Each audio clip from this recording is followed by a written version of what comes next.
Round ஒன்றுக்கான choice filling முடித்து அப்வேர்டும் கொடுத்துட்டீங்க. Upward result எப்போ வரும் அப்படிங்கிறது வந்து மாணவர்களுக்கு மத்தியில் இருக்கக்கூடிய மிக முக்கியமான கொஷினாக இருக்குது.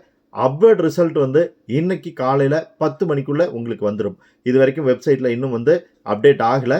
ஸோ இன்னைக்கு மார்னிங் 10 மணிக்குள்ளே நீங்கள் உங்கள் அப்வேர்ட் ரிசல்ட்டை வந்து எதிர்பார்க்கலாம். இந்த அப்வேர்ட் ரிசல்ட்டில் வந்து 2 விதமான ரிசல்ட் இருக்கலாம். அக்செப்ட் அண்ட் அப்வேர்ட் கொடுத்தவங்களுக்கு வந்து ஃபஸ்ட்டு சான்ஸ் என்னென்னா, ஏற்கனவே ஒரு 3000 பேர்த்துக்கு மேலே வெளியே போயிருக்கிறதுனால நீங்கள் வந்து இப்போ அப்வேர்ட் கொடுத்துருக்கும் போது உங்களுக்கு காலேஜ் சேஞ்ச் ஆகிருக்கிறதுக்கு, காலேஜும் கோர்ஸும் சேஞ்ச் ஆகிருக்கிறதுக்கான வாய்ப்பு இருக்குது. ஸோ அப்படி காலேஜும் கோர்ஸும் சேஞ்ச் ஆயிருந்ததுன்னா அதுதான் உங்களுடைய ஃபைனல் காலேஜ்.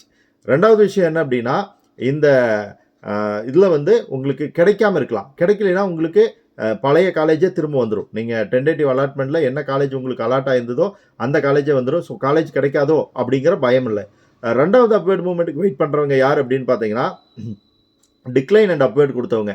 இவங்களுக்கு வந்து அப்வேர்டில் காலேஜ் கிடச்சிருச்சுன்னா ஹாப்பி, இல்லைன்னா அடுத்த ரவுண்டுக்கு தான் அவங்க வந்து போக வேண்டிய சூழல் ஏற்படும். ஏன்னா டிக்ளைன் கொடுத்துட்டதுனால அவங்களுக்கு வந்து சான்ஸ் மிஸ் ஆயிடுது.